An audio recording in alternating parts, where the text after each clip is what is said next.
Amalia es licenciada en Historia del Arte por la UAM. Su actividad profesional se centra en la docencia como profesora de Historia del Arte y se desarrolla igualmente en el campo de la crítica. Ella es también socia de nuestra asociación, ANCA, y a lo largo de su trayectoria destacaré que fue colaboradora habitual del periódico El Punto de las Artes, ese refugio informativo de la actividad artística plagado de grandes firmas que desgraciadamente desapareció hace ya tiempo. Y en la actualidad ella desarrolla su trabajo en la escritura de artículos para medios escritos especializados como las revistas Descubrir el Arte o Tendencias del Mercado del Arte, y también en textos críticos sobre artistas contemporáneos. Ha sido comisaria de diversas exposiciones, tanto en galerías como en salas institucionales y no institucionales, y ha participado en jurados para convocatorias de artes plásticas.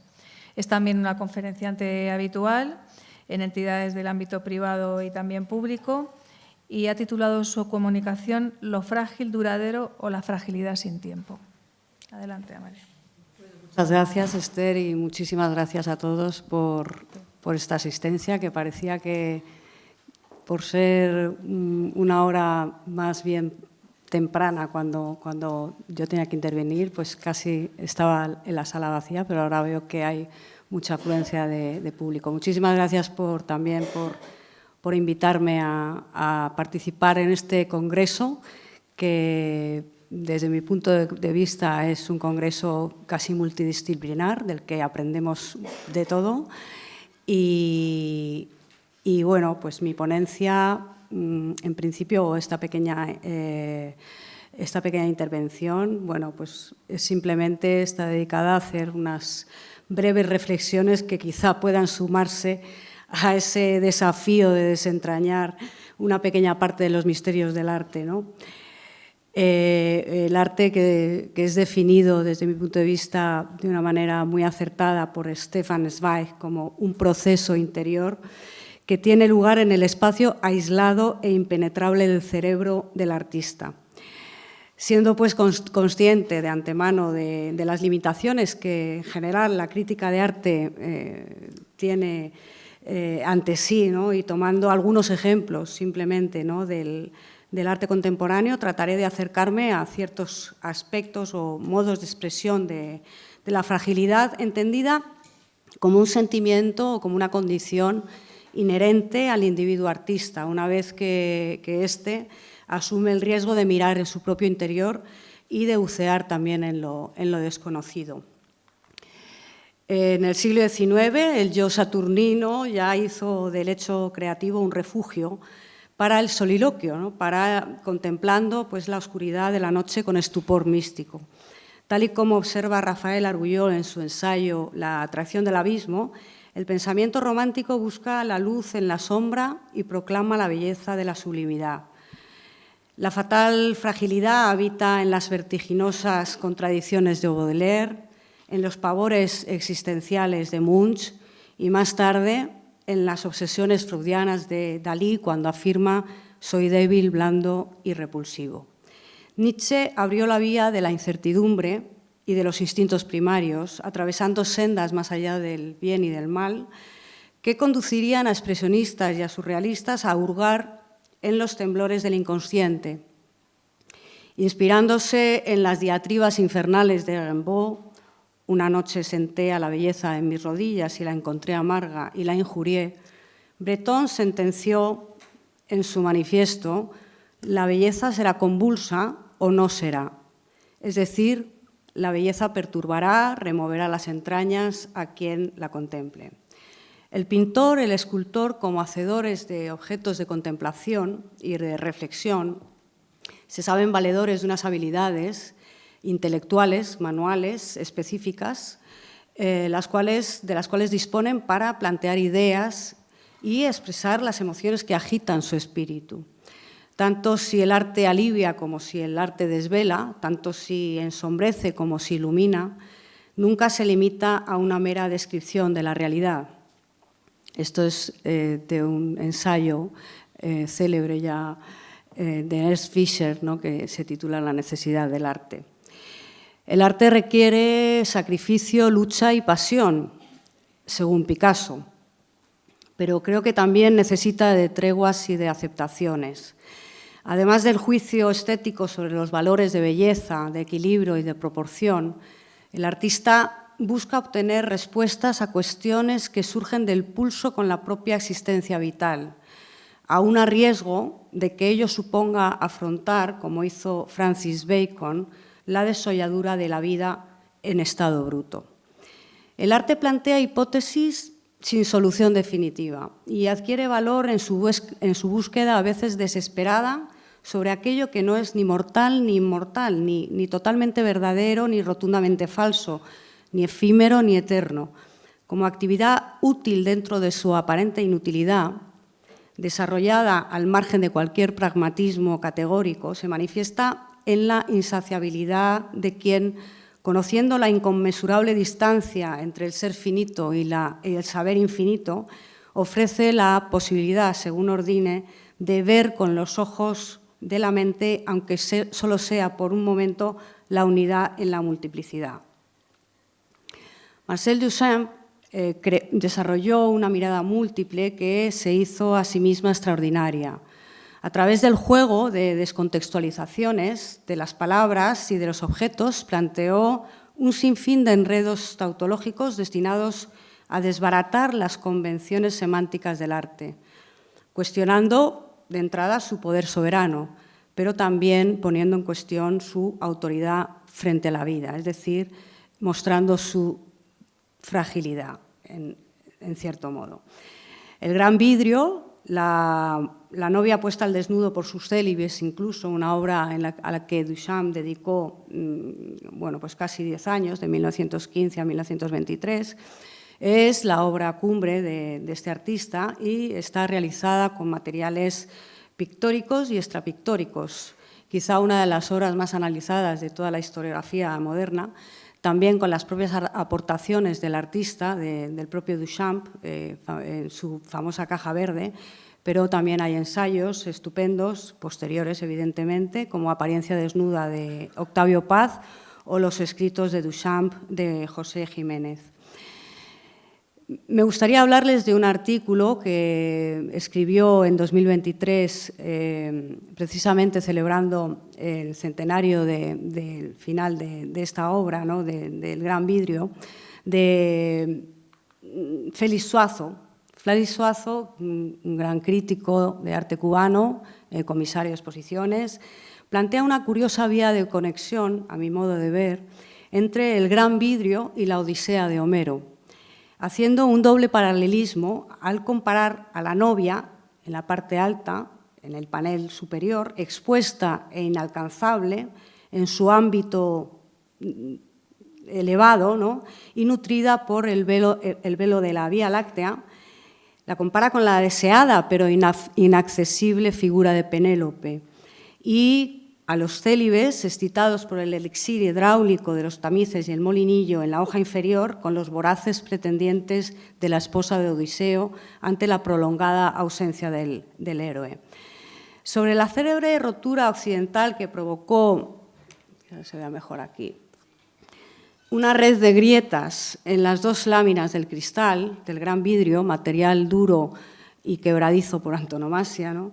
y que Duchamp prefirió no reparar, dando a la obra un carácter definitivamente inacabado, observa Suazo.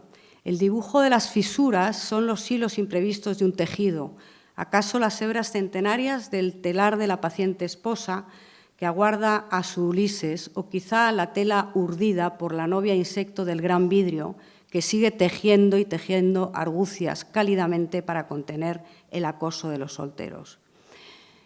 El telar en funcionamiento de Penélope, en la Rapsodia homérica, adopta un significado, desde mi punto de vista, cíclico, de angustiosa espera, ganar días y noches y hasta el regreso de Odiseo, que podría evocar el movimiento monótono de reactivación mecánica constante de los frágiles artilugios que están representados en el Gran Vidrio. Una acción rotatoria de retroalimentación que incita al vuelo del pensamiento y dilata ad infinitum el espacio circular, el espacio-tiempo circular. La acción de tejer y destejer, tan común y tan tradicionalmente matriarcal, supone asimismo llevar al ámbito del arte una labor doméstica, unir y entrelazar mediante filamentos de seda, algodón, esparto, lana, para fabricar esculturas, ensamblajes o instalaciones es hoy una práctica habitual en el arte y tenemos numerosos ejemplos en la historia del siglo XX, desde las creaciones antiforma de Bajés a las esculturas o figuras exorcizantes hechos con trozos, con retales de tela remendados de Louis Bourgeois o las esculturas blandas de Dorothea Tanning, cuya máquina de coser Singer sustituyó durante la década de los 60 a sus pinceles, desplegando a través de la costura todo un repertorio de cuerpos de erotismo convulsionado destinados a perecer inexorablemente con el paso del tiempo.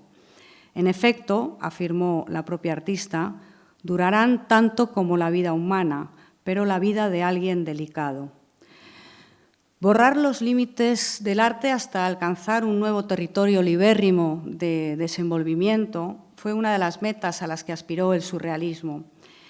En ese acercamiento total a la experiencia, el arte deja de ser representación fingida para convertirse en realidad activa, con todo lo que esto pueda entrañar de placer y de dolor, de vida y de muerte.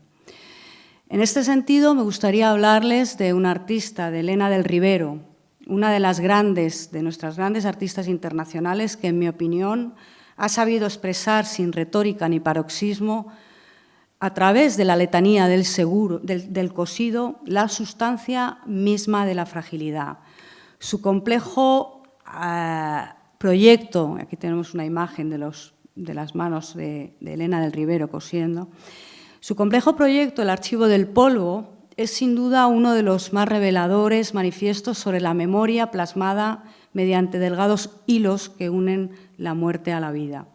Es la silenciosa historia de un duelo perpetuado, cuando tras los atentados del 11S, la artista pudo volver a su casa-estudio de Nueva York, situada en uno de los edificios frente a las Torres Gemelas. Al entrar se encontró con densas capas de polvo de un gris mortuorio que habían dañado casi todas sus obras, mezcladas ahora con cientos de papeles, de cristales estallados, de escombros lanzados a través de las ventanas en el momento de la explosión y del posterior derrumbe de las torres. Protegida con un traje especial, desempolvó, limpió, catalogó y fotografió con sumo cuidado todo lo destruido, trozos de notas, cartas anónimas, documentos, fueron casi intuitivamente cosidos uno a uno por las manos reparadoras como única vía de salvación posible. Ese recomponer lento, solitario y doloroso se fue materializando en una gran pieza titulada Ashant, Sweet Home, un juego fonético de aliteraciones y paranomasias entre las palabras sweet, interruptor, y sweet, dulce, home, hogar.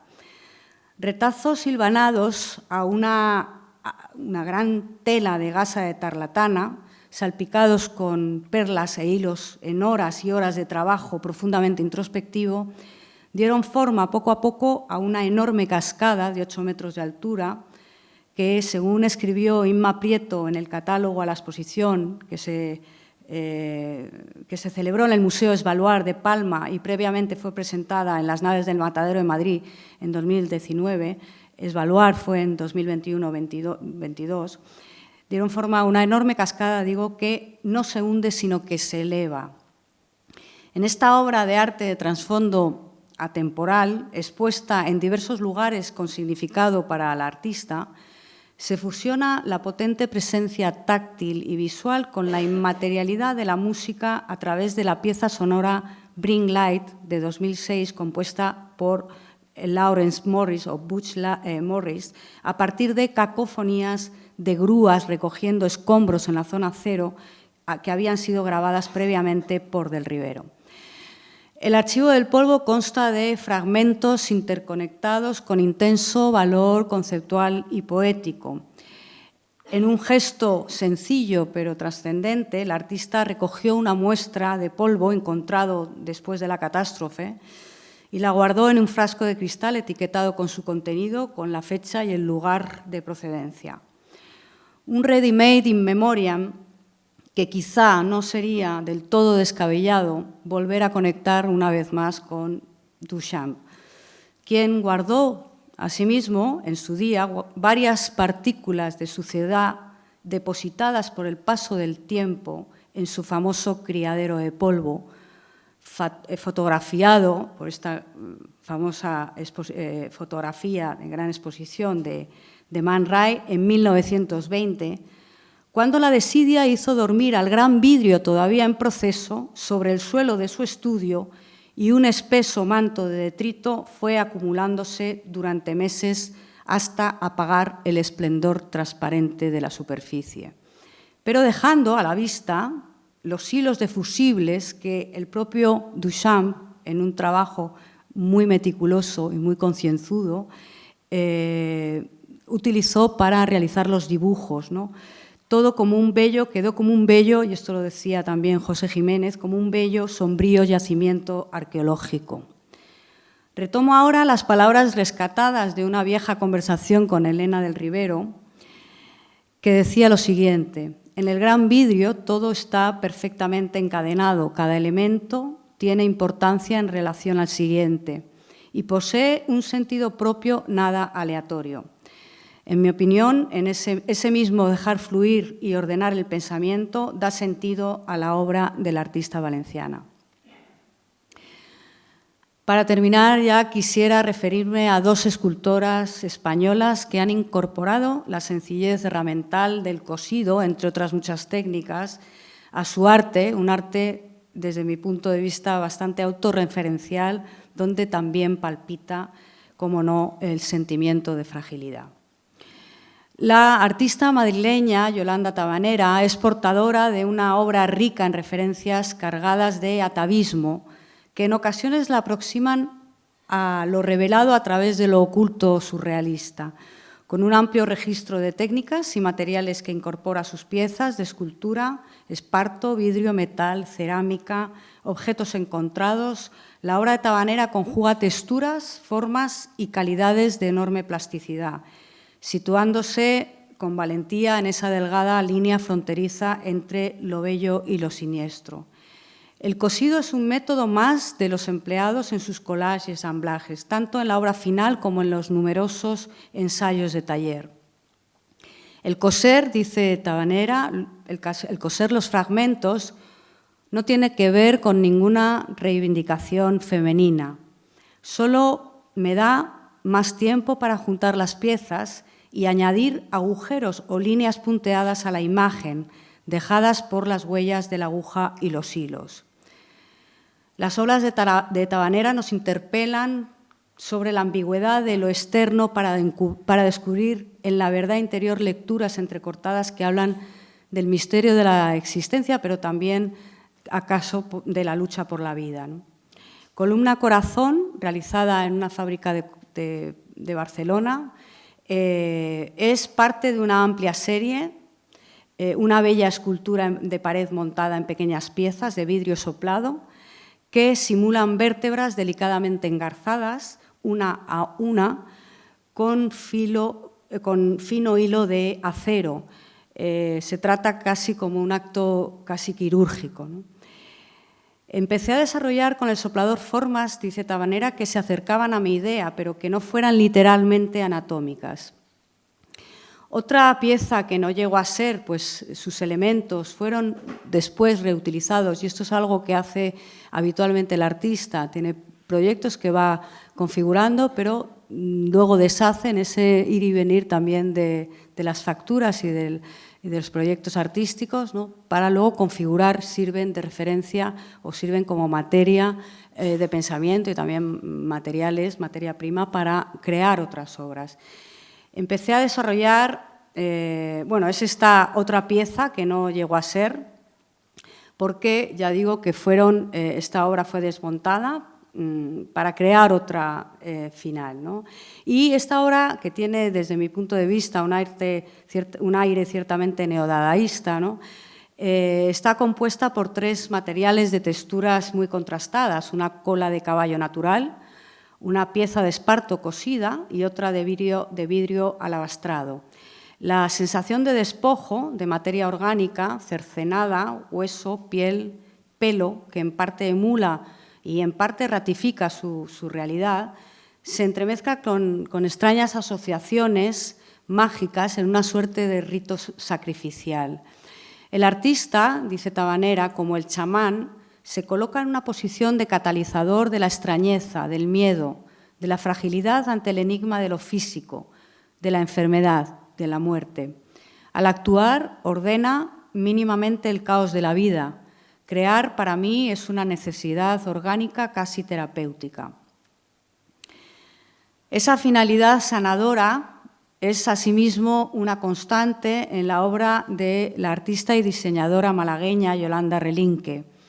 Si tuviéramos que definir con una sola palabra el carácter de Relinque, sería tenacidad. Tenacidad para afrontar los golpes de la vida o, como decía Louis Bourgeois, para ahondar en el sufrimiento con el fin de poder evitarlo. Desde niña, en su Málaga natal, se quedaba observando a las mujeres de su familia dedicadas horas a la costura, una actividad que ella decidió incorporar a sus trabajos artísticos junto a otras disciplinas artesanales como la cerámica o la orfebrería. Las posibilidades que el mundo textil le ha ofrecido han sido sabiamente aprovechadas con el objeto de hablar de su propia fragilidad, pero también de su desafiante fortaleza. En obras como Evasión, que tienen aquí, la figura humana, centrada en la expresividad del rostro máscara, cohabita con la dinámica de la metamorfosis y la idea de germinación, de crisálida de la que nacen seres intensamente vulnerables e inmateriales, casi como sumergidos en un sueño cósmico. Apartado de todo simbolismo ornamental, el lenguaje de Relinque responde a una honestidad manual y expresiva que no esconde la naturaleza de los materiales cuando estos se repliegan en sus formas evocadoras. En Viaje, una obra que se hizo y se deshizo en varias ocasiones, ¿no?, y de dimensiones, por lo tanto, variables, entre el año 2014 y 2023, la escultura-instalación de dimensiones, como digo, variables, se expande o se arruga, impregnada de hondura dramática entre dolor y ternura. El proceso creativo adquiere un sentido transicional que desdibuja la senda definitiva a seguir. No se me ocurre otro final abierto que las palabras de Relinque sobre su obra. La deshice, dice Relinque, dice Yolanda Relinque, como un ejercicio de limpieza, como el manto de Penélope. Esta pieza ya no está, al igual que las cosas desaparecen en el devenir de la vida. Muchas gracias. No sé si ha sido un poco corto. Muchas gracias, muy amable. He compensado.